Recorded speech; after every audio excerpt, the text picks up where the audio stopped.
विद्यार्थियों, स्वागत है आपका श्री शक्ति विद्यापीठ स्कूल के ऑनलाइन क्लासेस के इस नए वीडियो में। अपन ने जो है पीछे जो चैप्टर किया था आपका, जहां पर अपन ने जो है इस अध्याय को विराम दिया था, उसके बाद में आपका जो है आपका यूनिट टेस्ट हुए हैं। जितने सारे पाठ पढ़ाए थे, जहां तक सिलेबस करवाया था वहां का जो है टेस्ट हुआ है। उसके बाद में जो अपना ये नेक्स्ट जो आपका पार्ट है, जहां से अपन ने खत्म किया था, उसके बाद में आगे का जो आपका टॉपिक है आज का, वो है अभिक्रिया के औसत वेग की गणना। यानी कि किसी भी रासायनिक अभिक्रिया का औसत वेग किसे कहते हैं, ये तो अपन ने पढ़ लिया है। औसत वेग किसे कहा जाता है?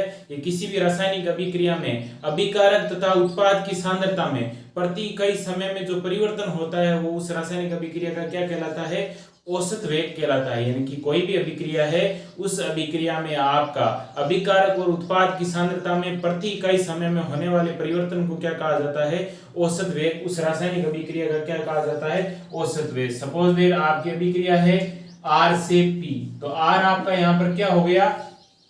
R अभिकारक हो गया और P आपका क्या हो गया? उत्पाद। तो अभिकारक से उत्पाद बनने में इनकी सांद्रता में क्या परिवर्तन हो रहा है? अभिकारक की सांद्रता में कमी होती है, उत्पाद की सांद्रता में वृद्धि होती है। कितने समय में होती है? तो वो समय अपन ने मान लिया इकाई समय। तो कहने का मतलब है रासायनिक अभिक्रिया का औसत वेग किसे कहा जाता है? कि किसी भी रासायनिक अभिक्रिया में अभिकारक तथा उत्पाद की सांद्रता में जो आपका प्रति इकाई समय में जो परिवर्तन होता है, वो क्या कहलाता है? औसत वेग। औसत वेग की परिभाषा आपने पढ़ी है। औसत वेग की गणना है वो किस प्रकार से की जाती है? एक निश्चित समय अंतराल की मैं बात करता हूं, तो इसको अपन ग्राफिकल रूप में यहाँ पर समझने की कोशिश करेंगे। तो किसी निश्चित समय अंतराल में, यहाँ पर मैं परिभाषा लिखता हूं, किसी निश्चित समय अंतराल, किसी निश्चित समय अंतराल जो कि मैंने क्या मान लिया? Delta T.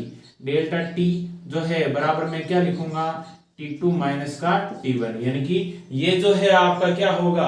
जो है अंतिम समय माइनस क्या हो जाएगा? प्रारंभिक समय। यानी कि जो है जहां पर आपका अभिकारक जाकर के किसमें बदला? उत्पाद में। जहां पर उत्पाद में पूर्ण रूप से बदल गया और जब वो अभिकारक से उत्पाद बनना स्टार्ट हुआ, तो वो उसका हो जाएगा प्रारंभिक समय। तो किसी निश्चित समय अंतराल में डेल्टा टी पर अभिक्रिया के औसत वेग को, यानी कि इस अभिक्रिया डेल्टा टी पर अपन औसत वेग की जो है गणना करते हैं। तो औसत वेग की गणना के लिए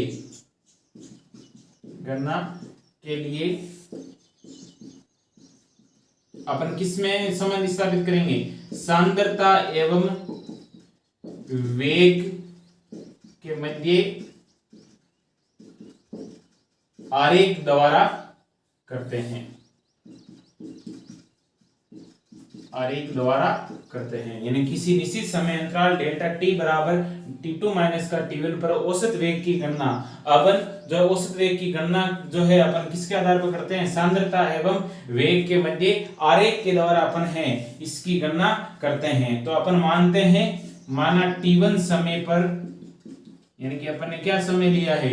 T1 और T2 दो समय अपना। तो T1 समय पर और T2 समय पर, T1 समय तथा T2 समय पर, T1 तथा T2 समय पर, T2 समय पर किसी अभिकारक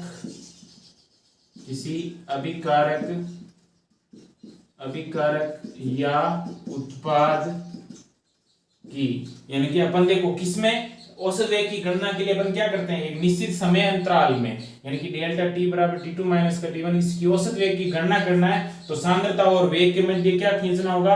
आरेख, या जो अपने को ग्राफ बनाना होगा। तो अपन मानते हैं T1 और T2 समय पर, तो ये तो निश्चित समय अंतराल हो गया। इस समय पर किसी अभिकारक या उत्पाद, यानी कि या तो अपन अभिकारक या क्या लेंगे? उत्पाद। दोनों के लिए यही समय रहेगा T1 और T2। तो माना T1 तथा T2 समय पर किसी अभिकारक या उत्पाद की सांद्रताएं, अभिकारक या उत्पाद की सांद्रताएं क्रम से C1 तथा C2 है। यानी कि किसी T1 तथा T2 समय पर जो है अभिकारक या उत्पाद, यानी कि अभिकारक की सांद्रता C1 और C2 और उत्पाद की सांद्रता C1 और C2। C1 का मतलब और C2 का मतलब प्रारंभिक और अंतिम सांद्रताएं। या तो अभिकारक के लिए यह क्या हो जाएगी? उत्पाद के लिए हो जाएगी। तो इस स्थिति में जो आपका अभिक्रिया का जो औसत वेग है, उसका एक बार जो अपन फॉर्मूला लिखेंगे पूरी अभिक्रिया के लिखेंगे, अभिक्रिया के लिए। तो अभिक्रिया का औसत वेग बराबर पूरी अभिक्रिया का औसत वेग बराबर क्या होगा, C2 माइनस का C1। यानी कि मैंने क्या किया, अभिकारक की अंतिम सांद्रता माइनस अभिकारक की प्रारंभिक सांद्रता, तो यहाँ पर और यहाँ पर मैं क्या लिख दूंगा, T2 माइनस का क्या हो जाएगा T1, और इसको अगर जो है C2 माइनस C1 को मैं क्या लिख सकता हूँ डेल्टा C, और T2 माइनस T1 को मैं क्या लिख सकता हूँ डेल्टा T। ये अभिक्रिया के लिए क्या हो जाएगा, औसत वेग हो जाएगा किसी निश्चित समय अंतराल पर जो है अपन ने ये सांद्रताएं मानी, उन सांद्रताओं के आधार पर यह समीकरण अपना प्राप्त होता है। अब इसकी गणना को अपन सिद्ध करते हैं किसकी सहायता से, सांद्रता और वेग के मध्य की द्वारा अपन है संबंध स्थापित करते हैं, किस प्रकार से जो है अभिकारक की और अभिकारक के लिए सांद्रता और वेग में जो है क्या संबंध होता है, और सांद्रता और समय में, और उत्पाद के लिए सांद्रता और समय में क्या संबंध होता है।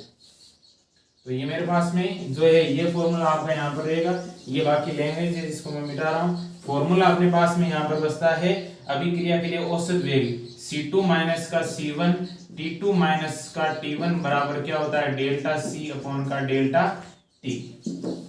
अब देखो अपन जानते हैं किसी भी रासायनिक अभिक्रिया में क्या होता है, अभिकारक और क्या होता है उत्पाद। तो अपन जानते हैं अभिकारक की सांद्रता है वो समय के साथ क्या होती है, घटती जाती है। ये चीज अपन यहाँ पर जानते हैं। इसको ग्राफ की सहायता से अपने को ग्राफ किसमें बनाना है, सांद्रता और समय में बनाना है। यहाँ पर जो मैं ग्राफ बना रहा हूं वो अभिकारक के लिए औसत वेग है, यानी कि ये जो ग्राफ है वो अभिकारक के लिए औसत वेग की गणना के लिए है, अभिकारक के लिए औसत वेग। और ऐसा कैसा ग्राफ आपका यहां पर रहेगा, ये होगा आपका उत्पाद के लिए औसत वेग, उत्पाद के लिए औसत वेग। ठीक है, किस किस में करेंगे, सांद्रता और समय में। तो यहां पर मैंने क्या मान लिया, ये सांद्रता, और इधर ये आपका इस तरफ क्या हो जाएगा समय। ये तो किसमें हो जाएगा, सांद्रता समय में हो जाएगा, और ये इस तरफ आपका किसमें हो जाएगा, सांद्रता में। ये चीज यहां पर होगी, यहां पर ये किसमें हो जाएगा, सांद्रता में, और यहां पर ये किसमें हो जाएगा आपका समय में। ठीक है, समय के लिए मैंने इस प्रकार से दर्शा दिया। तो ये तो हो गया आपका अभिकारक के लिए औसत वेग की गणना, और ये हो जाएगा उत्पाद के लिए औसत वेग की गणना। किसमें संबंध स्थापित कर रहे हैं, सांद्रता और समय में अपन है संबंध स्थापित कर सकते हैं। तो अब अपन जानते हैं C2 और C1 है वो आपकी क्या है, अभिकारक और उत्पाद की क्या है, सांद्रताएं हैं, अभिकारक और उत्पाद की सांद्रताएं हैं। अब T2 माइनस T1 ये क्या हो गया आपका समय अंतराल हो गया। तो सबसे पहले आते हैं अपन अभिकारक। तो अभिकारक में अपन क्या जानते हैं, जो है अभिकारक की सांद्रता है वो समय के साथ क्या होती है आपकी घटती जाती है। तो अपन क्या देखते हैं, जब आपकी अभिक्रिया स्टार्ट हो रही होती है तो अपन जानते हैं सबसे पहले जैसे अभिक्रिया स्टार्ट हो रही होती है तो ये ग्राफ इस प्रकार से होता है। अभिकारक ये आपको पीछे बता रखा है, तो ये मान लो अभिकारक की सांद्रता का इस प्रकार से आपको ग्राफ दे रखा है। अभिकारक की क्या है, सांद्रता, अभिकारक के लिए हो गया। कहने का मतलब क्या हुआ, अभिकारक की सांद्रता है समय के साथ साथ क्या हो रही है, घट रही है। यानी कि इस समय पर आपके अभिकारक की सांद्रता देखो क्या है, अभिकारक की सांद्रता इस तरफ है, अभिकारक की सांद्रता इस तरफ है, तो इस समय पर अभिकारक की सांद्रता क्या है, सर्वाधिक। और फिर जैसे जैसे समय बढ़ता जाता है इस तरफ क्या बढ़ रहा है, समय बढ़ने के बाद में देखो सांद्रता धीरे धीरे यहाँ पर क्या हो रही है, कम हो रही है। तो अपन क्या मानते हैं, सबसे पहले अपने पास में यहाँ पर ये समझ सकते हैं कि अपने पास में क्या रहेगी, C2 माइनस C1। तो C2 तो अपनी क्या है, यहाँ पर मैं लिख सकता हूँ C2 तो आपकी क्या होती है, अभिकारक के लिए इस ग्राफ के लिए C2 क्या हो गई, आप मान सकते हो अंतिम सांद्रता, और C1 क्या होती है आपकी प्रारंभिक सांद्रता। तो C1 जो है सांद्रता है, यहाँ पर मान लो इस जगह ये आपकी क्या है, C1 सांद्रता है। इसको इस प्रकार से मान सकते हो, या यहाँ पर नहीं मान करके इसको थोड़ा नीचे मान सकते हो, इस जगह मान लो। तो ये आपकी क्या होगी, C1 सांद्रता होगी। इस जगह मैंने क्या मान लिया, C1 सांद्रता, जो कि क्या है प्रारंभिक। अब ये C1 सांद्रता किस समय पर हो जाएगी आपकी, T1 समय पर हो जाएगी। तो इसको मैं क्या मान लेता हूं, यहाँ पर समय क्या हो जाएगा, T1। तो देखो T1 समय पर आपकी सांद्रता क्या है, सर्वाधिक है, यहाँ पर है, इसी को मैंने यहाँ पर माना है, इस जगह भी मान सकते हो यहाँ पर लेकर के नीचे। तो देखो T1 समय पर सांद्रता क्या थी आपकी, C1 थी। अब जैसे जैसे समय को बढ़ाया, समय को बढ़ा करके मैंने T1 से क्या कर दिया, यहाँ पर सपोज करो T1 से क्या हो गया, T2 हो गया, और उस T2 समय पर देखो सांद्रता आपकी क्या हो जाएगी, इस प्रकार से कम होगी, और ये आपकी सांद्रता क्या कहलाएगी, C2, जो कि क्या होगी, अंतिम सांद्रता। तो ये ध्यान रखना है, T1 समय पर क्या सांद्रता है, C1 है, इसका मतलब अभिकारक की सांद्रता T1 समय पर सांद्रता अधिक थी, और जैसे जैसे अपन ने समय को बढ़ा करके क्या किया, T2 किया, यानी कि कुछ समय बढ़ा, और समय के बढ़ने से सांद्रता आपकी क्या होगी, कम होगी। यानी कि पहले सांद्रता C1 इस तरफ यहाँ पर थी, लेकिन फिर सांद्रता है T2 समय पर सांद्रता कहाँ पर आ गई, इस C2 पर। इसका मतलब क्या हुआ कि अभिक्रिया के लिए औसत वेग की गणना करते हैं, अभिकारक की सांद्रता है समय के साथ क्या हो रही है, घट रही है। तो इसका औसत अभिकारक के लिए औसत वेग की गणना का जो आरेख है वो इस प्रकार से आता जाता है, एग्जाम में पूछा भी जाता है। तो इसकी अभिकारक की सांद्रता है वो समय के साथ क्या होती है, घटती जाती है, जिसका आरेख है समय और सांद्रता के बीच में इस प्रकार से आपका प्राप्त होता है। अब आते हैं उत्पाद के लिए। तो उत्पाद के लिए अपन जानते हैं, उत्पाद के लिए क्या होती है, सांद्रता है वो आपकी क्या होती है, बढ़ती है। उत्पाद के लिए अपन जानते हैं समय के साथ उत्पाद की सांद्रता क्या होती है, बढ़ती जाती है। क्यों, शुरुआत में अभिकारक होता है, और जैसे जैसे समय बढ़ता जाता है अभिक्रिया होनी स्टार्ट होती है, तो अभिकारक से क्या बनता है, उत्पाद। क्यों, शुरुआत में सिर्फ अभिकारक था, उत्पाद कितना था, 0, लेकिन फिर ये 0 होने लगता है और उत्पाद बनने लगता है। इसका मतलब क्या हुआ, समय के साथ है उत्पाद की सांद्रता है वो आपकी क्या होती है, बढ़ती जाती है। तो अपन ने ये मान लिया कि ये आपका क्या है, T1 समय, इस जगह ये आपका क्या है, T1 समय। तो इस T1 समय पर ये क्या हो जाएगी, सांद्रता C1 हो जाएगी। अब जैसे जैसे अपन ने समय को बढ़ाया, समय को बढ़ा करके मान लो मैंने यहाँ पर क्या कर दिया, T2, तो T2 समय पर इस प्रकार से